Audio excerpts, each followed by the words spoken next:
Good day, everyone. So, our task for today's activity is to discuss the commodity analysis of the cacao industry. By the way, I am Jeremy B. Hubaheb, together with my companion, Chilin Ibanez. So, Chilin Ibanez is assigned to present as well as to discuss the introduction and the objectives of the commodity. And I am assigned to discuss the supply value chain, which consists of 5 distinct subsystems. So we may now start. Today, ma'am, I am Chelen Aribanyas, and our topic is about commodity analysis of the cacao industry. So, introduction.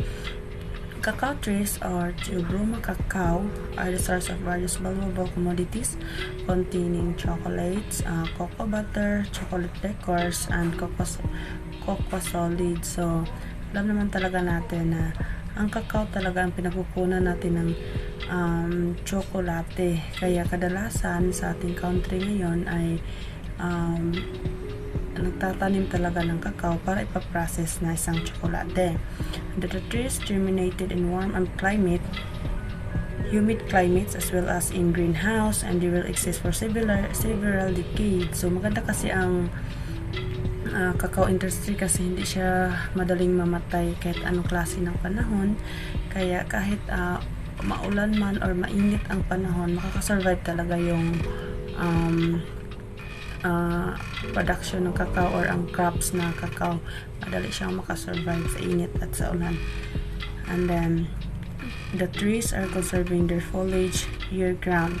Cacao production germinated as the sow are one of those sustainable crops that could be raised in just 14 months planting and harvesting period. So 14 months lang siya. After 14 months na tinatanim, pwede na tayo makaharvest ng crops na galing sa cacao trees. And then cocoa or Tubruma cacao derived for the seeds, which are utilized mainly in manufactures of chocolate. So yung leaves, yung ginagawang tsokolate, yung seeds lang niya ang kinukuha para gagawin siyang tsokolate. And then the plant's cocoa is branching tree with simple pointed leaves that measures up to 61 cm long and 10 cm wide. The trees produce clusters of pale yellow flowers, each that 5 petals and sepals. The cocoa pods can be green, white, yellow foliage, or each for which contains 20 to 50 seeds. So, ang laman talaga ng isang buong cacao is nasa 20 hanggang 50 seeds ang nasa loob niya. Kaya marami talaga ang magagawang tsokolate kapag lahat ng farmers ay nag-produce ng cacao crops. And then the cocoa trees can be reached 4 to 20 meters or 13 to 66 feet in height and can be lived for up to 40 years, although the marketable life of the cocoa tree is usually about 25 years. So malaki talaga ang makukuha natin sa cacao, lalo na kapag ito ang ginagawa nating production. Hindi siya madaling mamatay kasi 40 years yung pinakamataas na lalaki siya sa lupa at hindi siya madaling mamatay. The objectives of this topic is to fulfill this goal. The following objectives of 2016 to 22 road map are deemed to the team to meet, and then to increase production of cacao by 40% per year, and to increase productivity to 2 kilograms per tree per year, and then to ensure the ability of cocoa beans to support and sustain value-adding activities, and to contribute the goal of attaining exclusive growth and poverty alleviation through increase the farmers' income at least 130,000 per hectare per year, and increase exports less at least USD 250 million per year, and to generate at least 150,000 jobs by 2022. So that is the objectives of our commodity analysis of cacao industry.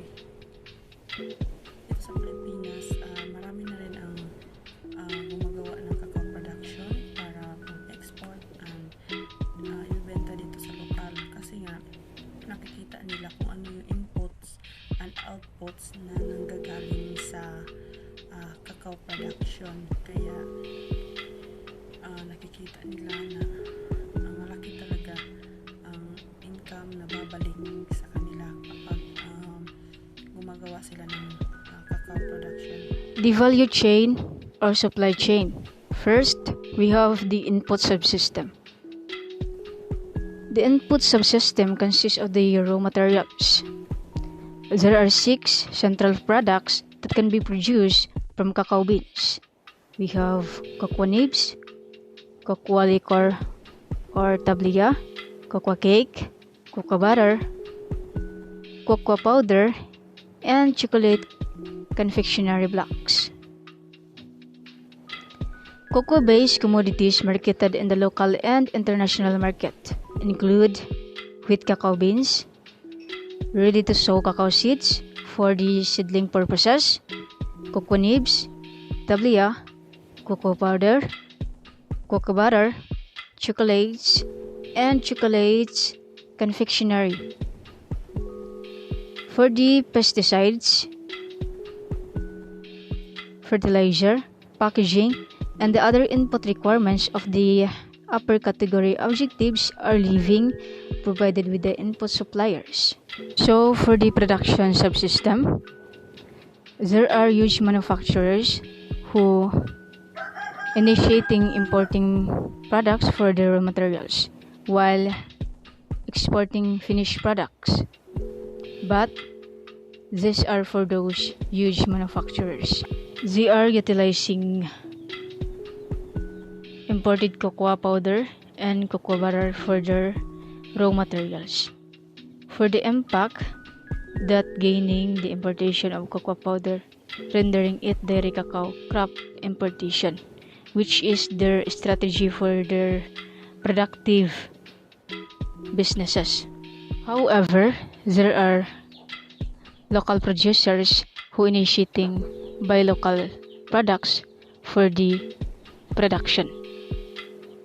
So for the marketing subsystem, the miscellaneous usage of cocoa beans in the manufacturing, medication, and cosmetic commerce typically increases the global desire for the beans on an upward tendency. The market for cocoa beans was relatively favorable in recent years. Dark and pure chocolates with extra cocoa content were also marketable in recent years due to their health benefits. The development of the consumption of the pastry business and chocolate-coated dried fruits and nuts similarly delivered a thriving market of consumable cocoa beans and cocoa-based commodities such as liquor and tablia.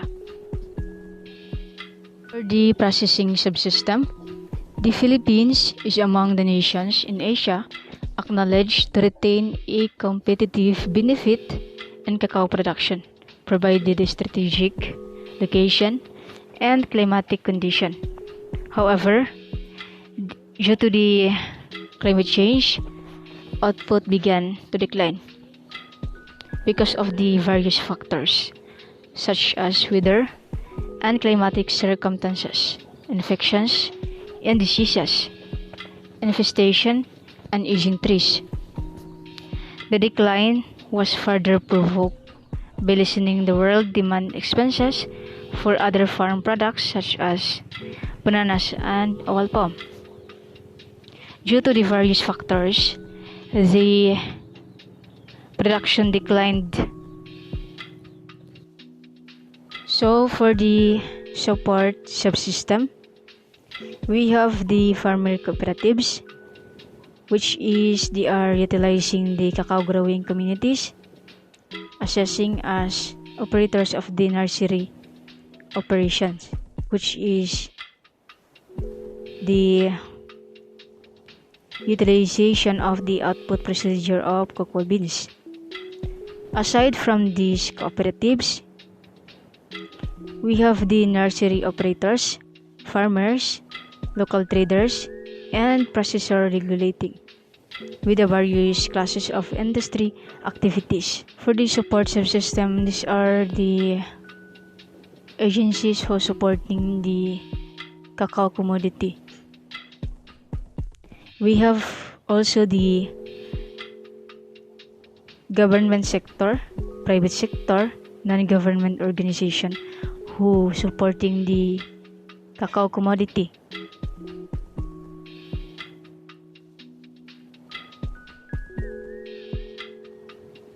As what I have mentioned earlier, those organizations are providing assistance services in the form of technical and financial interventions, comprising the technological assistance of post-harvest installations and support infrastructures as implied in their respective mandates.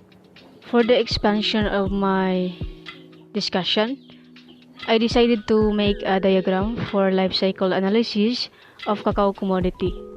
As we can see, we have the manufacturing, packaging, distribution, use, disposal, and the raw materials. For the manufacturing, we have the chocolate seasoning and color. The beans are roasted.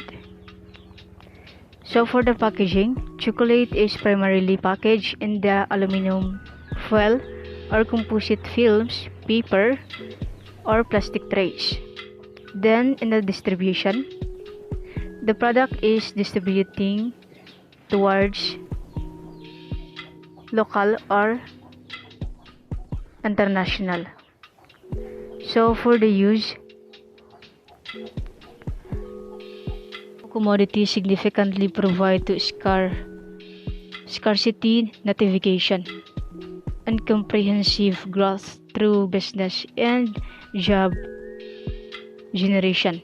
This is because cacao output only implies small financial investment on startup capital. This is the very good advantage of the cacao.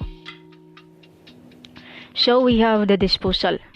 The Philippines has endeavored to improve its supervision of solid waste through the quotation of the Republic Act 9008 or the Ecological Solid Waste Management Act that empowers for a standard, extensive, and ecological waste surveillance program in order to guarantee the safety of the public health and the environment.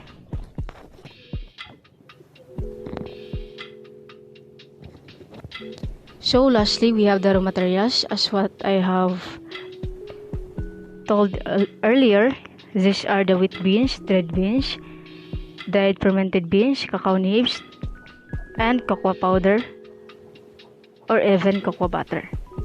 So that's all. Thank you.